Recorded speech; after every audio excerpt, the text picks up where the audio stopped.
I still remember the sound of the power drill whirring in my hand on that Saturday afternoon, the day everything cracked open and exposed all the rot underneath. Up until that moment, if you had asked me how my life was going, I might have shrugged and said, "Not bad." Sure, Megan and I had our fair share of arguments in our 10-year marriage, but I never suspected anything this extreme. In my head, she was simply my wife, pregnant with our son, and we were preparing for his arrival. I was 38, she was 36. She had a teenage daughter, Skylar, whom I had been raising since she was 5. I convinced myself we were one big, semi-functional family. That afternoon, I was in the garage, knees on the hard concrete, half buried in planks and nails from the box containing Liam's crib. We had purchased one of those build-it-yourself sets. Well, I had purchased it, like I purchase most things in our life. And it had come with at least 500 little parts and instructions that might as well have been hieroglyphics. Because it was hot in there, I had the garage door cracked open about a foot, just enough to keep air flowing. Above me was the kitchen window, partially open to let the breeze in. I remember the smell of newly cut grass blowing in from somewhere down the street. Then, through the background noise of my own hammering and drilling, I heard Megan say my name from the kitchen. That alone wouldn't normally register as suspicious. We'd been married long enough that ordinary talk about me, complaints, jokes, was hardly cause for alarm. But there was an odd tone in her voice, and I found myself pausing the drill to hear more clearly. "I just don't love him," Megan announced. Her voice was shaky, but I could tell it wasn't with tears. It was some other emotion. "I never did. He's a paycheck with hands." Inside my head, the sentence reverberated like a gunshot in a closed room. A paycheck with hands. And the worst part wasn't just that Megan said it, it was that Bernice, her mother, responded with a calm, almost indifferent murmur of agreement. Like they'd discussed this many times before, like it was common knowledge. The cosmic punchline of the conversation was my stepdaughter, Skylar, jumping in to ask if she could spit in my food. I froze. The weight of the power drill nearly slipped from my sweaty palm. They wanted me to remain the clueless ATM, satisfied to pay for everything and let them do what they wanted. Worst of all, the baby, my baby, due in 3 weeks, was apparently part of some scheme to secure more money, more leverage, more everything. In their plan, once the baby was born, they'd get custody if I broke down or tried to leave. That was the gist of the conversation. I swallowed the lump in my throat, forced my trembling fingers back around the drill, and resumed building the crib. I didn't trust myself to walk in there. I was furious, but I also wanted more. More information, more context, more time to plan what I'd do next. It felt like betrayal, so deep it seared straight through my spine, leaving me numb and on fire at the same time. That was the beginning, though truly, if I'm being honest, the real beginning must have come long before. Now, looking back, I can see how I missed all the signs. The separate bank accounts Megan insisted upon. The nights she claimed to be working late only for me to find receipts for fancy dinners days later. Her mother's constant digs about how I needed to pick up more shifts or angle for a promotion. And Skylar, this kid I had once cradled in my arms when she was sick, had started giving me endless side-eye and disrespect. But I always made excuses. She was a teen, that's just how kids behave, and on and on. Still, to my own shame, I never saw how deep it ran until I caught their words spilling from the kitchen window. I played the dutiful husband longer than I should have. That same evening, when Megan came out to see how the crib was progressing, she gave me this plastic smile and asked if I'd eat a sandwich she'd made. My stomach lurched. I remembered Skylar talking about spitting in my food, so I politely declined, forced a smile, and locked myself in the bathroom to hyperventilate in private.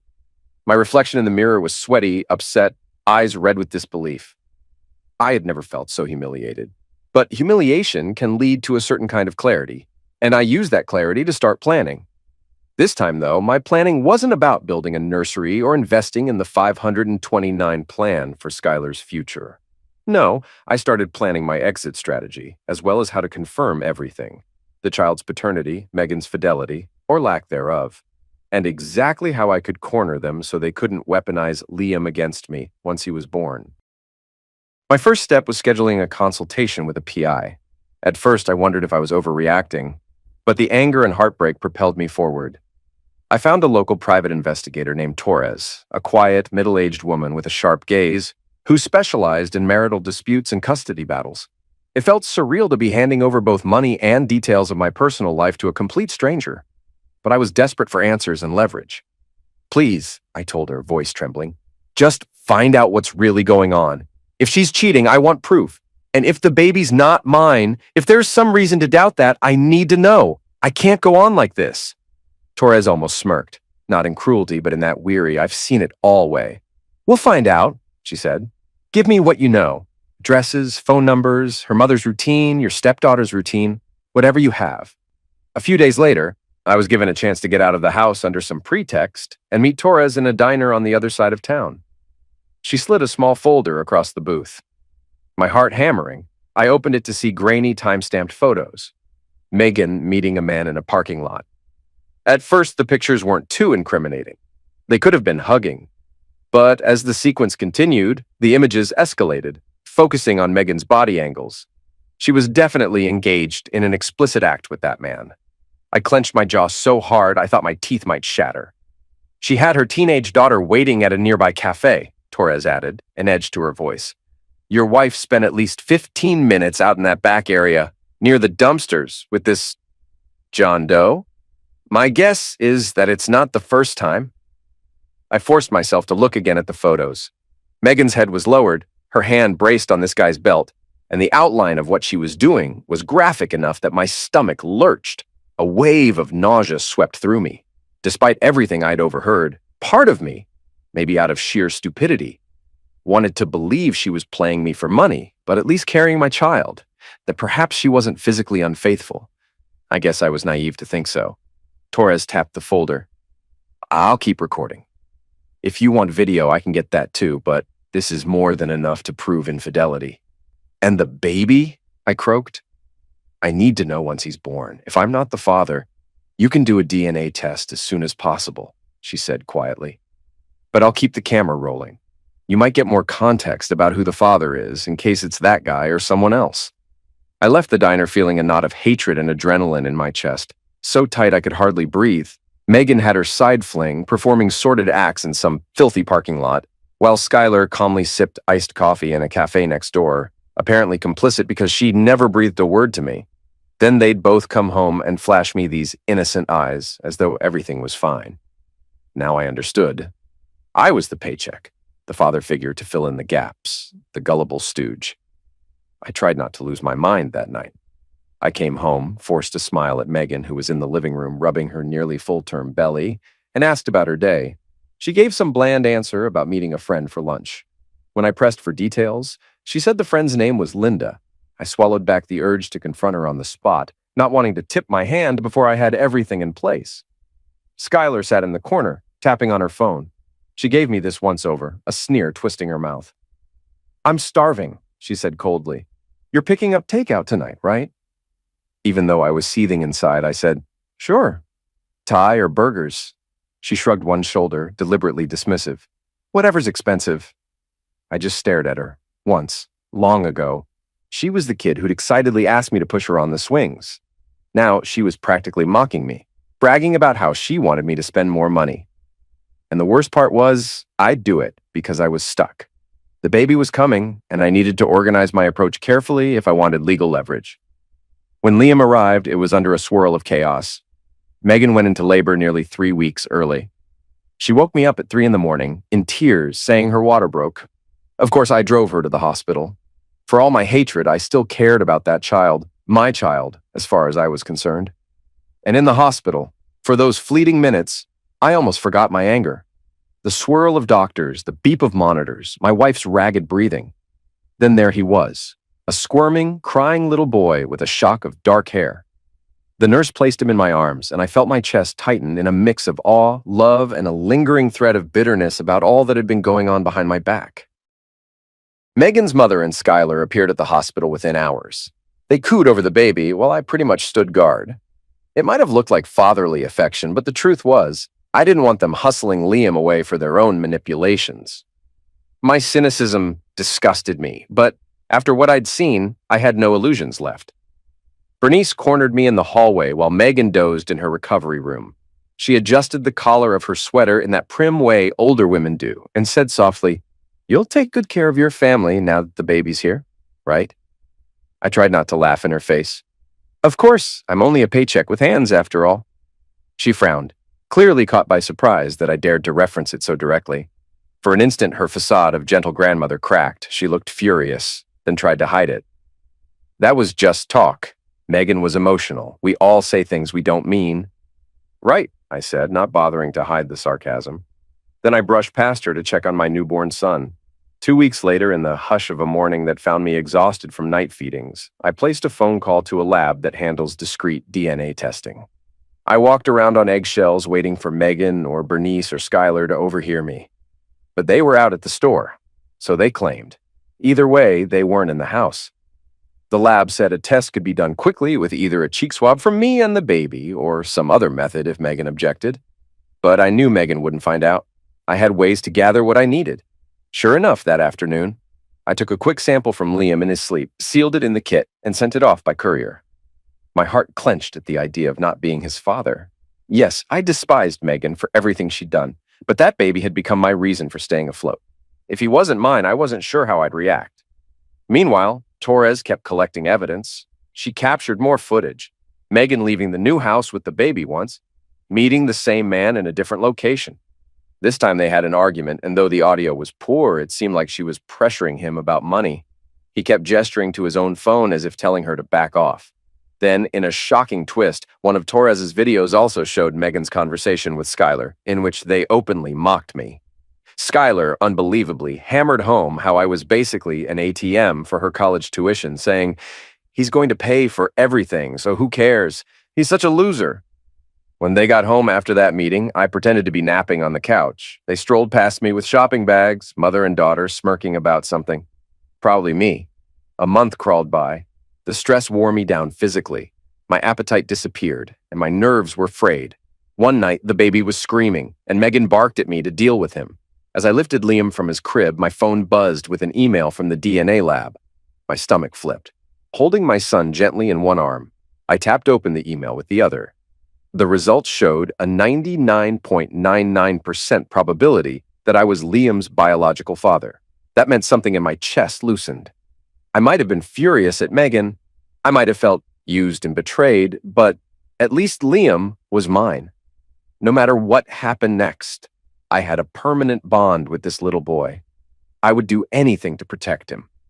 In the swirl of my exhaustion and frustration, I found ways to become almost sadistically calm. If Megan wanted to treat me like an enemy, then so be it. I decided to become the villain she needed me to be, because at least then I could direct the outcome. I'd let her see just enough of my anger to keep her on edge, but not enough for her to realize how much evidence I'd collected. I'd withhold that explosive confrontation for the perfect moment. Increasingly, though, I noticed that Megan's shifts in mood. After the baby was born, she'd swing from weepy apologies to unleashing a swirl of criticism.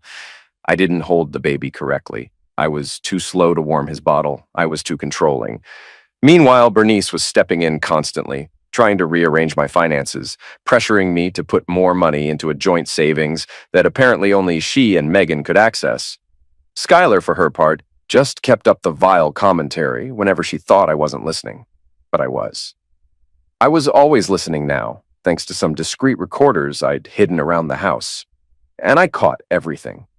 Skylar telling her friend on a phone call that I was a total scumbag, but that her mom needed my paycheck because we can't afford anything otherwise. The kid was 15, but she spoke about me like she was some jaded 40-year-old gangster. My hate for her was rising in me like bile, a shameful feeling because I'd once carried her on my shoulders to watch fireworks.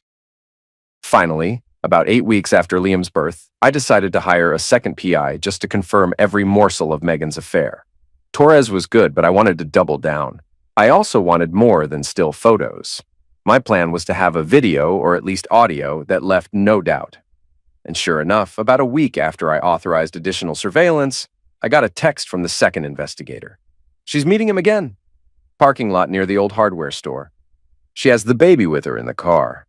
My blood turned to ice. I hopped in my vehicle and headed that way, but the PI had told me to stay out of sight so they could record everything. I parked a couple blocks down, white-knuckling the steering wheel. A swirl of contradictory emotions battered me. Rage, betrayal, heartbreak. Part of me was thinking, I'm such a fool. And another part already rehearsed the confrontation I planned to have with Megan. By the time I got the all clear from the PI, Megan and her lover were gone. The reporter had captured a short video of them. My wife, disheveled, having closeness on the man in the front seat of his truck, while the baby dozed in his car seat. The daughter, Skylar, apparently wasn't there this time, though she'd been present during previous encounters. It was all so disgusting and cold. I didn't even want to watch the clip, but I forced myself. She was glancing around the parking lot as she leaned over the console. The baby's distant cries could be heard, and the man kept pushing her away, like he was irritated by Liam's noise. Megan persisted anyway, like she was chasing his approval.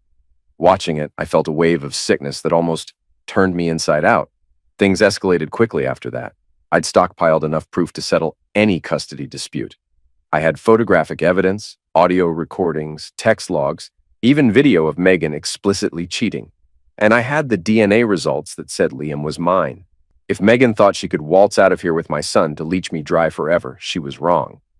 But I wanted a confrontation that would make them all realize exactly how thoroughly they had lost. One day after the new investigators' final delivery of evidence, Megan and Bernice came to me with faux concern in their voices. Megan's eyes were red, as if she'd been crying. She said, "We need to talk about money. The bills are piling up, and you're not stepping up the way you used to." Bernice folded her arms. "If you love Megan and you love Skylar, and you love your new baby, you need to stop being so selfish. We're a family. That means you provide, and we make sure the household is balanced." I gave them a pointed smile, playing the part of the villain, that cold residue of anger fueling my voice. "You're right," I said. "I do love my son. That's why I'm paying for everything. For now." Skylar stood in the hallway, peering from behind the doorframe. I caught her roll her eyes. "He's such an ATM," she muttered under her breath. Then she smirked. "But you're good for my college fund, right?" I turned on her. "Oh, definitely. I can't wait to foot that bill." She couldn't detect my sarcasm. She just scowled, like I existed solely to open my wallet. Bernice's face softened in that manipulative way she had. "We're all tired. Why don't we talk about this properly tomorrow, dear?" "That's an excellent idea," I said. "Tomorrow works for me." What I didn't share was that I already had the date set with a lawyer and that I planned to be out of the house within 2 days. I'd found a small, cheap apartment where I'd start my new life with Liam. In my quiet moments, I hated myself for not caring about what happened to Skylar, but she'd made her stance clear. The final blow came on a cloudy afternoon. Megan must have sensed something was up because she tried to be unusually pleasant, cooking dinner, though I suspected Skylar might spit in my plate if I turned my back. That evening, I received an urgent text from the lawyer's office. The custody papers were finalized, and I just needed to come sign. Perfect timing. I pretended to head to the hardware store, telling Megan I had to buy a few more things for the nursery. She gave a half-hearted wave. While out, I met with the lawyer in his quiet office. He showed me the final draft that demanded immediate paternity acknowledgement, spelled out my custody claims, and included all the evidence I'd gathered. Megan would be forced to face the fact that I wasn't going to be her doormat. Later that same night, I called the PI to tie up any loose ends. Torres said, "You've got what you need. Good luck." I nodded to myself and whispered, "Thank you." It was time to set off the grenade. The next morning, I left the house as Megan, her mother, and Skylar were preparing for a family outing. They wanted me to stay and watch Liam, so I couldn't vanish with him while they were out. I said I had some errands to run, but that I'd be right back. In reality, I took Liam with me, claiming I needed to visit the pediatrician. In the trunk of the car, I'd already stashed the first wave of diaper bags and baby supplies. If they realized I was leaving, they didn't show it. Bernice's only remark was, "Don't be long," in a snappish tone. I drove downtown, had a final meeting with my lawyer, and left with the glorious stack of documents that proved everything. Then I headed to the new apartment. My plan was, once I got Liam settled, I'd text Megan a single clip from the PI's footage, the one that showed her in the parking lot with her lover. Let that sink in. Then I'd turn off my phone for a day. Let them panic. Sure enough, as soon as I sent the clip, the phone buzzed with repeated calls. I let it ring. I took Liam out of his car seat, set him gently in the portable crib, and tried to calm myself. My heart pounded. I was free, or at least on the path to freedom. I powered off the phone, turned on some background music to drown out the echoing quiet, and fed Liam a bottle. He blinked at me. Innocent, safe, all mine. I didn't turn my phone back on until the next day. There were over 100 missed calls, mostly from Megan. Text messages from Bernice threatened me, calling me a kidnapper. A few scattered texts from unknown numbers, probably her friends, telling me to man up. The rest were from Megan, cycling through fury, confusion, pleas, and bizarrely enough, claims that she'd do anything to fix this. Not a single mention of her affair or the possibility that I might have discovered it. Denial is a powerful drug. What happened next was fairly predictable. Megan and Bernice arrived at my apartment by mid-afternoon. They must have tracked me by the car or some other means. The buzzer rang, and I considered not answering, but I was itching for a confrontation, so I opened the door slightly, just enough to see Megan's puffy, red-rimmed eyes and Bernice's stony face. Behind them was Skylar, arms folded, glare locked on me like I was a piece of trash. Megan's voice quivered. "Please, let us in. We just want to talk." I glanced at Liam, who was napping in a bassinet near the couch, then let them step inside. I stayed in front of them, arms crossed, carefully distant from the baby. Bernice started in first. "We've been worried sick. You can't just disappear with Liam. That's not how this works." I gave her a cold stare.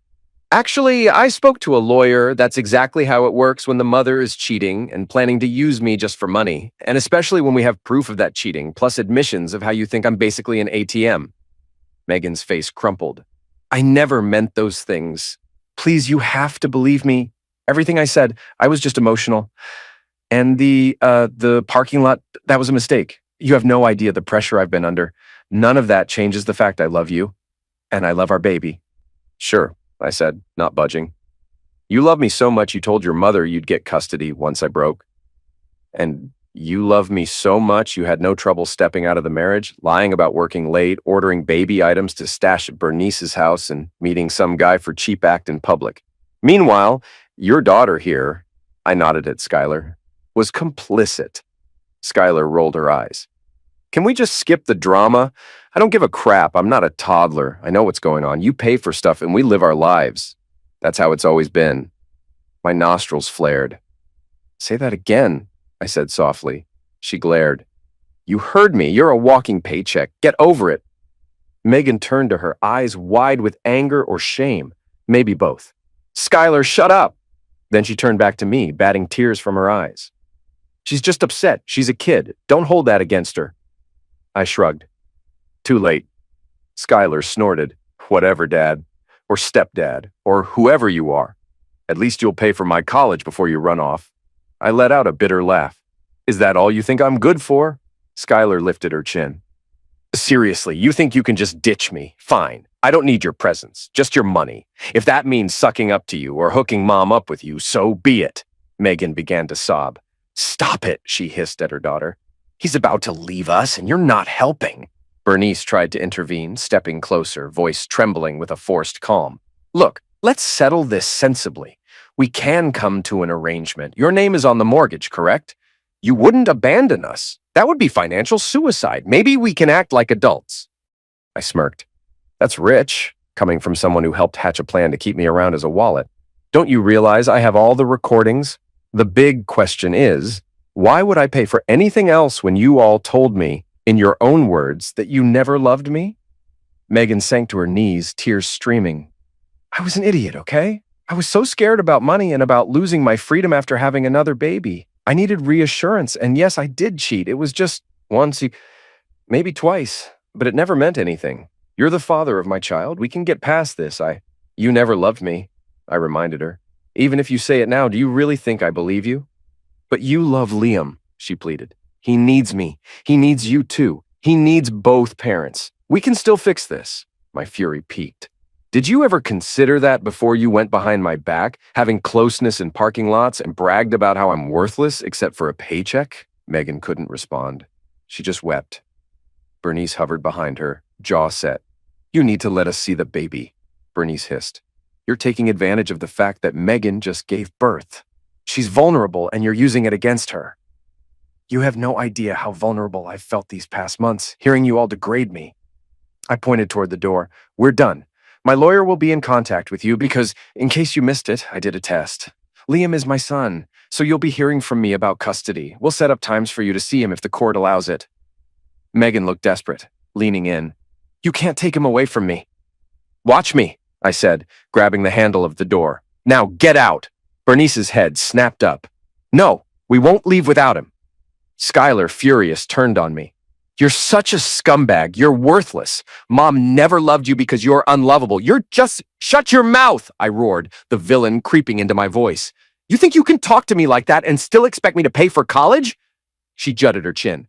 You will, because that's what you do. You pay or you're a deadbeat. You think you can live with yourself if you don't? I'll tell the whole world you abandoned me. I laughed darkly. Do what you want. I'm finished letting any of you string me along. And with that, I ushered them all out into the hallway. The baby was safe in my arms, oblivious.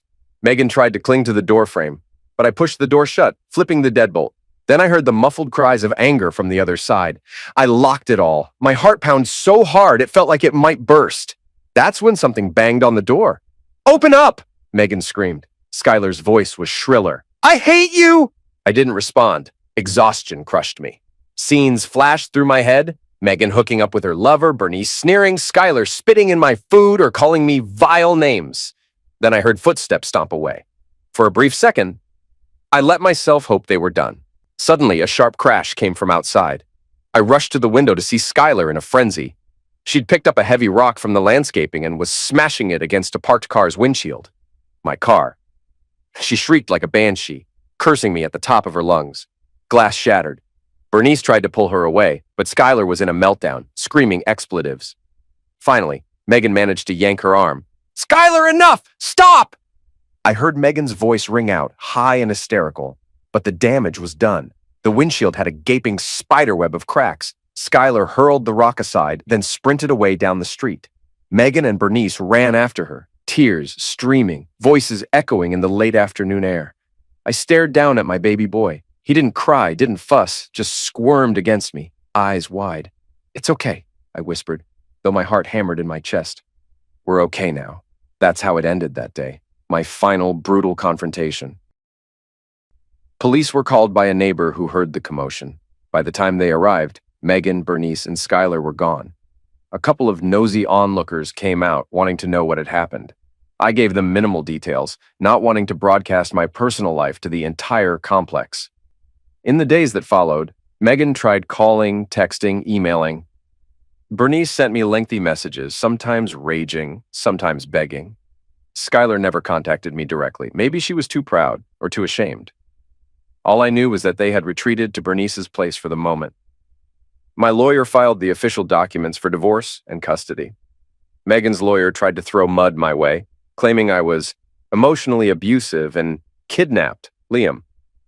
But the evidence was on my side, and the court swiftly recognized that I was the rightful father, that I had reasons to fear for my safety and for the baby's well-being. A few months afterward, a paternity test, court requested this time, once again confirmed I was Liam's biological father.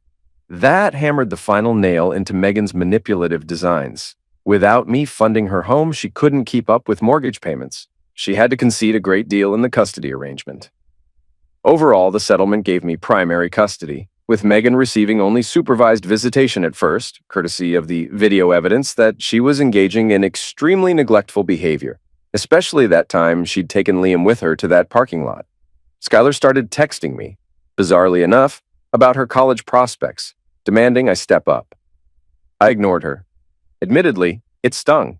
This was a kid I had once loved and treated as my own, but her entitlement and cruelty were too blatant.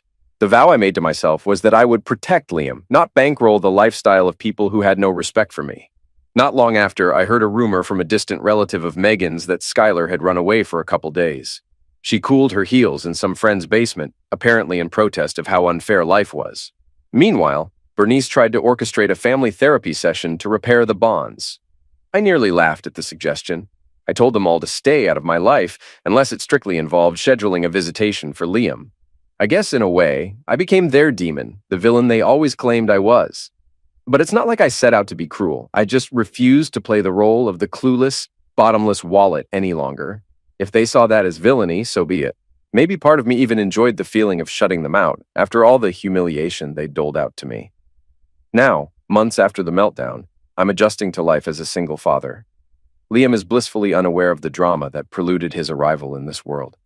He's babbling now, big eyes darting around my tiny apartment with curiosity. The place is modest. Walls are scuffed. The carpeting is old. But it's my home and his, and there's peace here. I feed him, change him, rock him to sleep. Sometimes I watch him drift off and think about everything that's happened. Megan's betrayal, Bernice's manipulations, Skylar's cruelty. It's like a fever dream, except it's horrifically real. 3 days ago, I had a final piece of closure. Skylar turned up alone at my doorstep. She must have taken a bus or walked the miles across town. I doubt Bernice or Megan was with her because none of them texted me to warn me she was coming. I opened the apartment door and there she was, tears streaking her face, hands trembling. "What do you want?" I asked, voice cold. Her eyes rose to meet mine. She bit her lip. "I need your help," she whispered. "Mom can't afford anything anymore, and I need college money. You promised you'd pay, right?" I stared at her for a long time, remembering her smash my windshield, remembering that security footage of her literally spitting in my coffee, the sneers, the hateful words. Part of me wanted to slam the door in her face right there. Another part remembered that child I once carried on my shoulders. For a moment, I hesitated. She must have seen it because she moved a step closer, tears starting to flow more freely. "Please," she said, "I know I'm a jerk sometimes, but you practically raised me. You said you'd always be there for me." Despite my anger, I had the ghost of a memory of her, age 8, showing me a picture she drew of our family. She used to call me Dad. Then I replayed her meltdown, the repeated line about how I was worthless but should pay for her future. I steeled myself. "I'm sorry," I said. "I'm not paying for a single thing for you. You made your choice clear." I started to shut the door. She panicked, stepping forward, tears dripping off her chin. "No, wait, please," she begged. "I'm so sorry. I take it back, Dad. I was messed up. I didn't mean it. Mom told me things." I cringed at her calling me Dad, and I saw in her eyes a swirl of desperation. But I hardened my resolve. "Don't call me that," I said. "I'm not your father anymore. You need something. Go to the people you love so much you bragged about spitting in my food." She collapsed to her knees. For a second, I just stood there, grappling with the tempest of conflicting emotions. But in the end, I did exactly what my anger told me to do. I slammed the door in her face. I heard her sob once, probably banging a fist on the door.